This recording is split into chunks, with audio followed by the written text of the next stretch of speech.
good morning, good afternoon, or good night from whenever and wherever you are watching us. I am Cameron Scandal. That is Steven Treffler. And we are the Sound. Thank you so much for joining us today, folks. Steve, happy to have you back. Joe filled in for you last week, but we are happy to see you here back on the Sound. We got a lot of good information for you today, per usual. Once again, another NBA-heavy show, but going to be a good one nonetheless. And before we get started, Steve has a quick thing to mention. Well, as most of you know, I'm the resident Washington Capitals fan, and Alex Ovechkin, the grade 8, he is now officially 10 goals away from tying Wayne Gretzky's all-time NHL goals record. This is the equivalent of LeBron passing Kareem for the all-time points in NBA history. Wayne Gretzky's all-time goals record was at one point in time thought of to be an unbreakable record. The Jerry Rice receiving yards record, some of the other ones that are in there, Michael Phelps all-time goals in an Olympics record, stuff like that. Like, this is such a significant record to break for Ovechkin because it is literally other than points and assists, those are the big three records statistically in hockey. So setting that record, it is going to be, will I cry? Maybe, but he is my idol. He is my LeBron to you. He is who I've looked up to in sports as my GOAT. So I am very, very happy that we are finally on the last countdown. And one thing I'll say, even though I am not a huge hockey guy, we've always said that Wayne Gretzky is on the Mount Rushmore of GOATs for their respective sports. So while in a literal sense, it's like LeBron passing Kareem, it's metaphorically kind of like LeBron passing Jordan for this kind of stat. Like, it is a crazy thing that, like you said, it thought was never going to happen. So yeah, congrats to Ovechkin for almost, well, I should say congrats. He's not there yet, but he will be. But congrats will be in order eventually, I'm sure. Hey, go Caps. Go that right. Our first topic of the day, after the Suns unsuccessfully were trying to shop Kevin Durant at the trade deadline, he remains a Phoenix Sun, but not for too much longer. It seems like at the end of this season, Durant and Phoenix will work together to trade him to what they say is a title contender. Steve, this would be Durant's what? 5th or 16th? OKC, Golden State, Brooklyn, Phoenix. So this would be his 5th team that he would now be a part of, and at least the 3rd team that he were 2nd or 3rd team he'd be traded away from. So at this point in time, what do you make of Kevin Durant's legacy and, kind of what his future looks like at this point? Kevin Durant's a conundrum. I mean, he is, as you and me have talked about many times, the most malleable superstar in NBA history. Arguably the greatest scorer of all time, just as far as how he scores, the efficiency in which he scores, and the amount of ways that he can hurt you, how he scores. However, Kevin Durant has already basically made it known that he does not care about his legacy, and he does not really care about how he leaves the game of basketball once his time is done. Kevin Durant does not care about what people think of him and what people will think of him when he's gone. And you can look at that, however you want it, good or bad, but to see how we got where we are currently, we got to know where we came from. So he leaves, he's that you want. Obviously drafted by OKC, pairs up with Russ, a young James Harden. They make it to the Western Conference Finals, and they blow a 3-1 lead to Golden State and Steph Curry. And he requests a trade, personal conflicts between him and Russell Westbrook, and he actually ends up going to Golden State. And those are the best years of Kevin Durant's career, where he wins 2 rings, 2 finals MVPs. And if it wasn't for the fact that he had personal conflict issues again with Draymond Green, he probably could have stayed there. But nonetheless, ends up in Brooklyn, and he joins forces with James Harden and Kyrie Irving, one of the most talked about big threes of the last couple decades. And it was just a complete and utter failure. They never really amounted to anything. Multiple injuries on both sides. Kyrie being suspended and not able to play on traveling games in certain states when that whole COVID thing was going on. So he ends up requesting a trade out of Brooklyn and ends up in Phoenix, where he's paired up with Devin Booker, and later they would add Bradley Beal. And once again, it just didn't turn out to be what he thought it was going to be. It didn't turn out to be the solution that everyone thought it was going to be. So now here's where we are. And the problem with Kevin Durant is he hasn't made it out of the second round since his time with with Golden State. We don't see him in the conference finals. We don't see him in the finals. It's been 7 years since we have seen Kevin Durant in one of those two situations. And for Kevin Durant, that's not great. He's 36, about to turn 37 in September. So you want to start looking around to see where he could go. Is there a team in the league, Cam, bring yourself full screen here. Is there a team in the league where you think with Kevin Durant's inability to stay healthy, he's only played one season of more than 60 games since his time in Golden State, is there a suitor for him that would help him end his career and continue to build his legacy? Or is his legacy is what it is, and he really can't do much to change that? So his legacy is done. I mean, I think he has a clear cap on how high on the list he can go.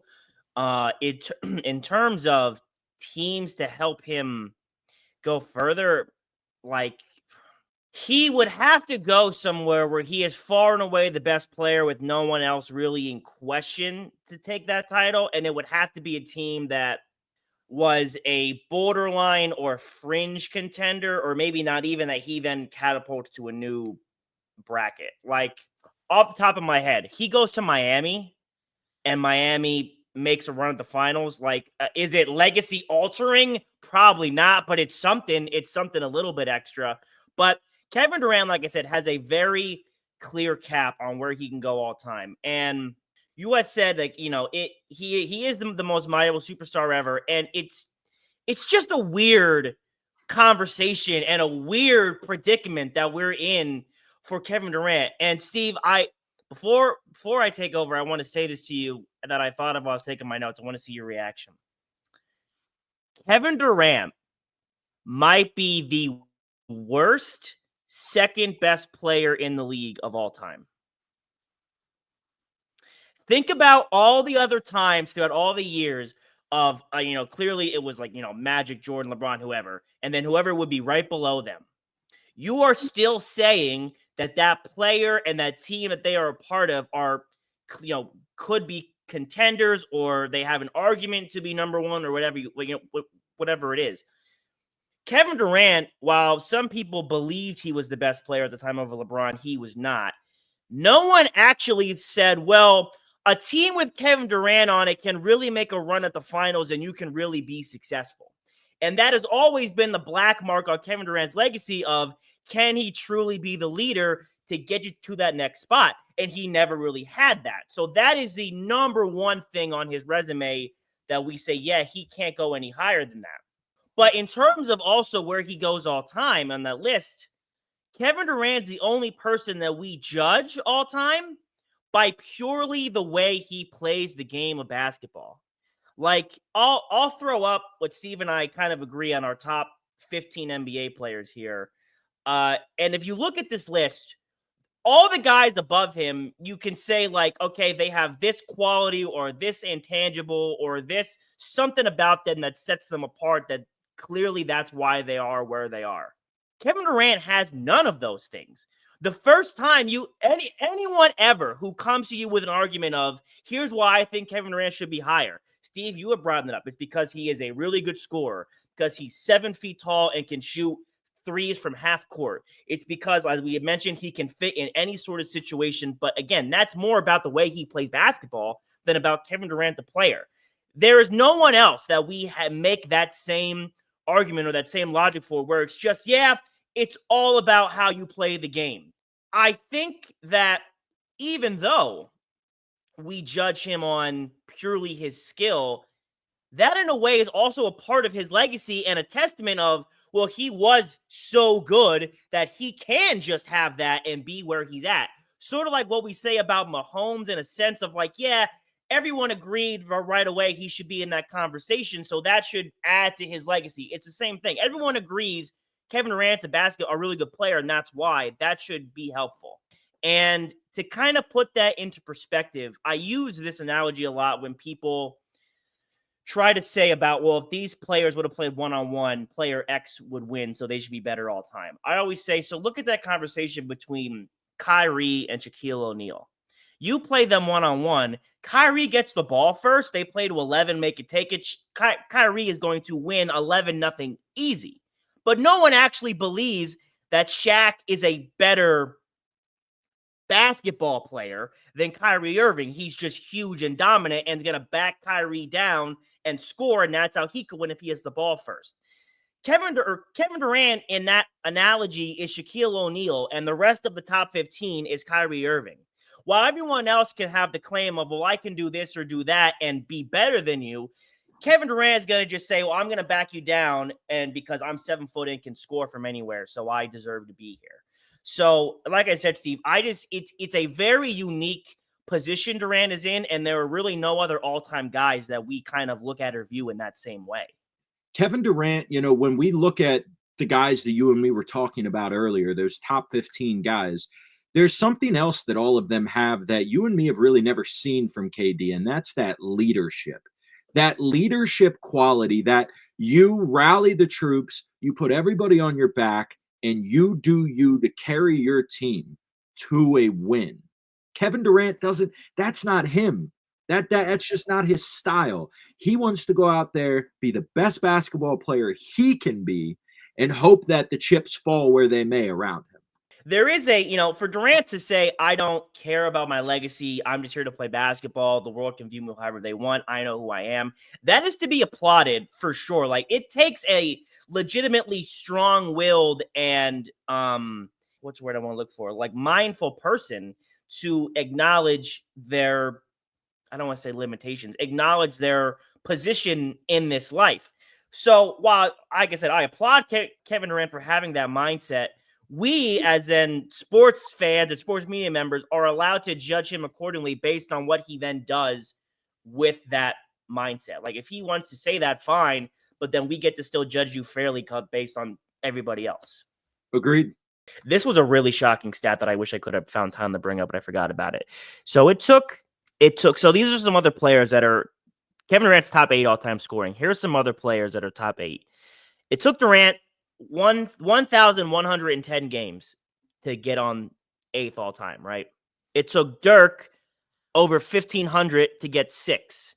It took Kobe over 1,300 to get 4. It took Malone over 1,400 to get 3. Kevin Durant, it takes him just over 1,100 and he's at 8.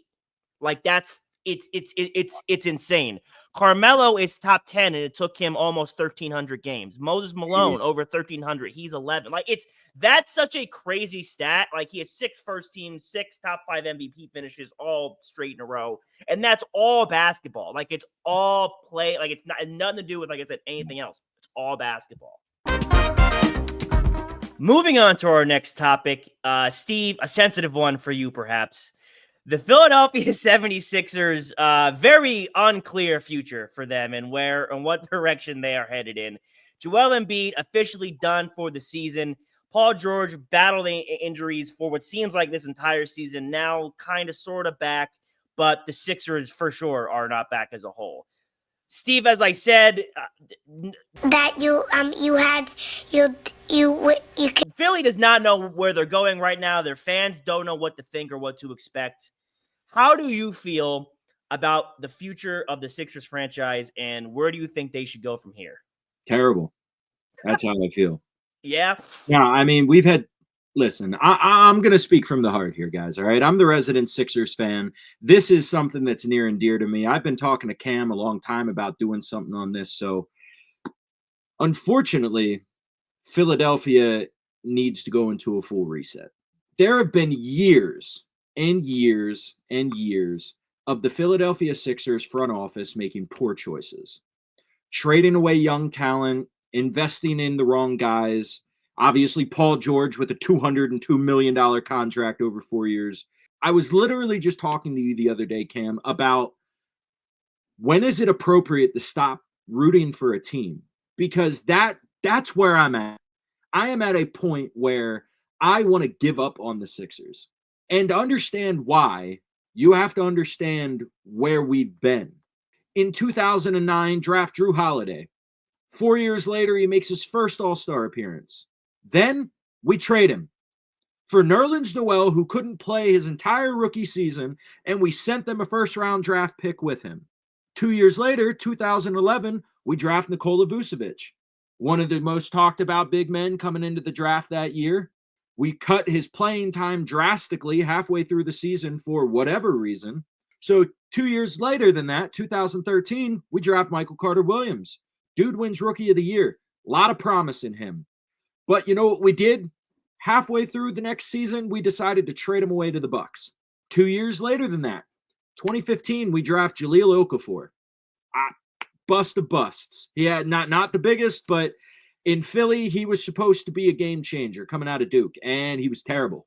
2016, 2017, we draft Ben Simmons and Markelle Fultz, and you can just see how that worked out. If you're a true Philly fan, you know how that worked out. It was terrible. Ben Simmons ended up having a few good years, and then he fell apart and had a mental meltdown, and Markelle Fultz had a meltdown the moment he stepped into the league. So finish it all up in 2018, the Sixers draft Mikal Bridges, and we trade him on draft night for Zaire Smith and a future first-round pick. So how do you fix what's going on in Philly? Well, number one, you fire Daryl Morey tomorrow. Tomorrow, you fire Daryl Morey. Daryl Morey, listen to me. You are the reason that we signed Joel Embiid to that massive extension. Josh Harris did not want to sign him to an extension. You vouched for him and said he will figure out a way to stay healthy. We can see where that got us. The second thing the Sixers need to do is they need to slam the final nail in the coffin of the process and let go of Joel Embiid. I hung on for so long with Joel Embiid. I wanted to believe what Cam was telling me, that he was not that guy. I wanted to believe that it was wrong. I argued with him. I told him time and time again, he is one of the best players in the NBA, and he will find a way to lead Philly to a championship. I held on like a fat kid on a Twinkie. I wasn't letting that idea go.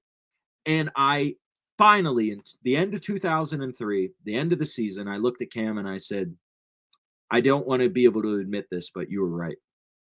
Joel Embiid has proven that not only can he not stay on the court, that he also cannot elevate his game in the postseason to take us to the promised land and get past that second round to a conference finals, to even a finals. They need to just strip the front office and find a way to integrate a culture, because that is the number one problem that Philadelphia sports market teams have had for years, is the lack of a culture. There has never been a true culture of winning and player development and success within this organization. Going back to Moses and Dr. J is the last time that I can tell you about true Philadelphia Sixers culture. Allen Iverson brought a lot of culture with him, but he couldn't create a cultural and an environment of developing players around him and getting help. You can't look at Philly and say, man, that is their identity. There is not an identity. So how do you fit? Where does Philly go from here? The only way they can go is by hitting the reset button. Yeah, and as you mentioned, I mean, I have been sounding that alarm for several years that that's what has to happen. So I mean, I obviously agree. I think that Embiid is the main problem, and I think that, as you mentioned, they just need to go full rebuild. And I think not you specifically, but Philadelphia fans have a habit of blaming the wrong person. Sixers fans like to say that, you know, like it's all Embiid's fault, or it's all Ben Simmons' fault, or it's all James Harden's fault, or Doc Rivers got to blame for a little bit. Like you said, it is more than the players. The front office has been doing this behavior for several years. So I officially said the process had died in 2021. And at that point, Sixers fans were still pretty confident that Embiid was, like you said, going to be that guy. He was still winning or in contention for MVPs, so it seemed like there was still a lot of time. What has happened since then? So at the end of the 21 season, which, by the way, Sixers were the number one seed, lost in the second round, they said, okay, we figured it out. Ben Simmons is the problem. Get him out of there. He's holding Embiid back in the playoffs. Then we can get his true potential. As I just said, lost in the second round. 2022, at the end of that season, they said, whoa, James Harden might be the answer to all of our problems. They just need to mesh, figure it out. And now we also have this young emerging star named Tyrese Maxey, who can we then put into the mix to make us even better. At the end of the 2023 season, they said, yo, what the real problem is the head coach. Doc Rivers does not know what he's doing. He is an idiot. He has too many 3-1 blown leads. Get him out of there. Get someone new in. And by the way, we're going to get rid of Harden too. He wasn't working out. We're going to stick with this Harden, Embiid and Maxey thing. End of the 2024 season last year, Sixers said, you know what? We're just one piece away. We are one playoff piece from being the team that we want to be. And they brought in Paul George, and we see how that's working out. So you can blame the players all you want, but they were not addressing the correct issues of our best player is not good enough. There are a lot of players throughout NBA history that can be really good regular season players, but not be good postseason performers. And that is just fine. Like right now, Steve, I had said this to you not that long ago.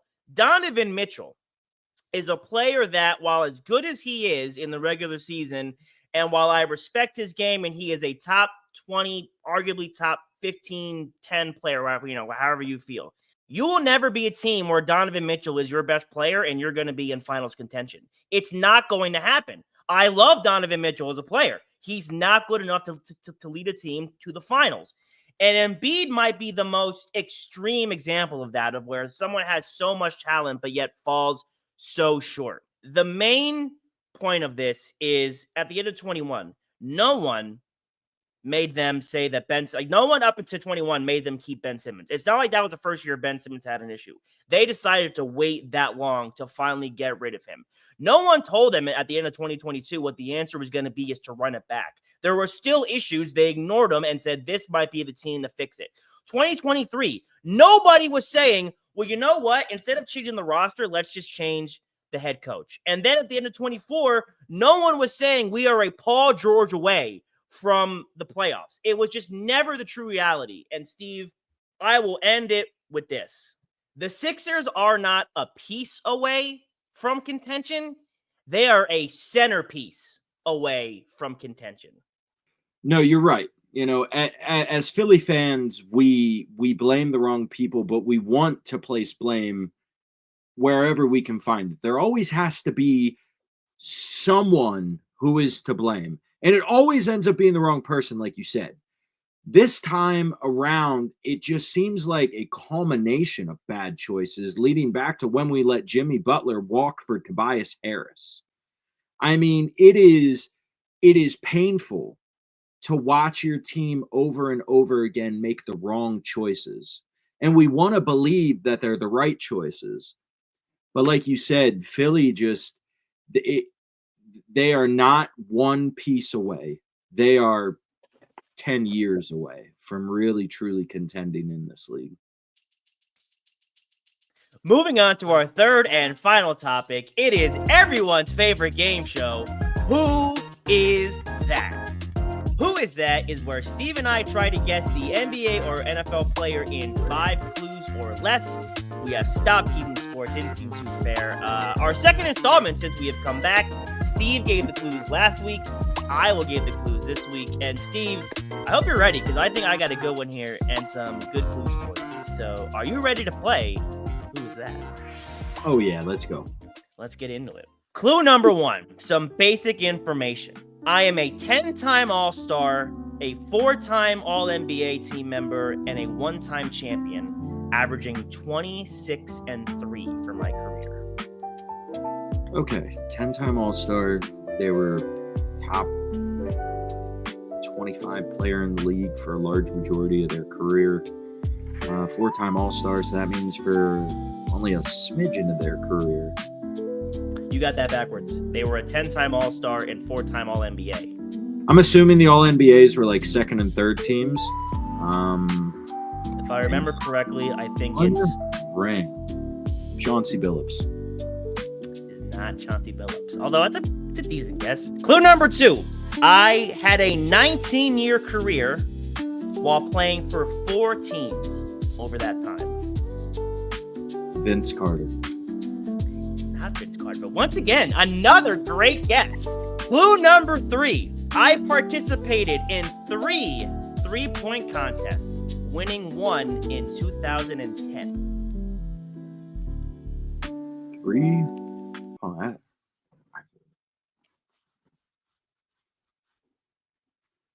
Really annoying hair in my mouth. Okay. 3 3-point contests. Won 1 in 2010. So we're talking, okay. You would never have that. Shame on me for even thinking that person. 19 years. Competed in a 3-point contest. 3 3-point contests. And won one of them. 10-time All-Star, 4-time All-NBA, has a ring. I'm going to assume that the ring was not. He was not like a super integral part of that team. That's just a guess, but I'm going to assume 3-point shooter though. So good at shooting the 3.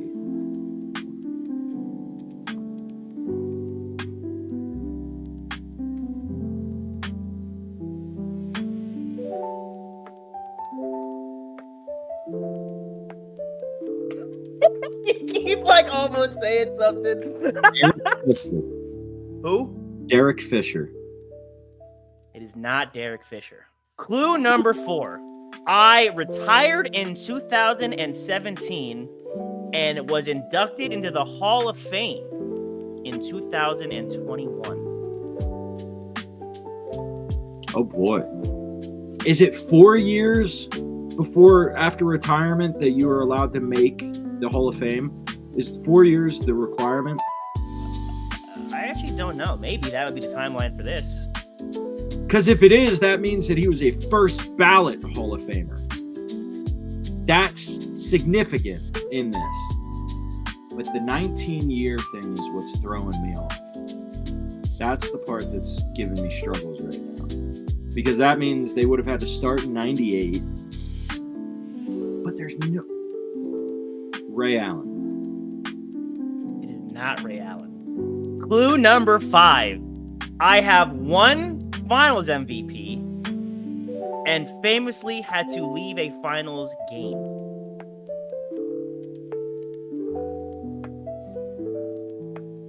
Is this Andre Iguodala? Oh my God! No, it's not. You didn't get it.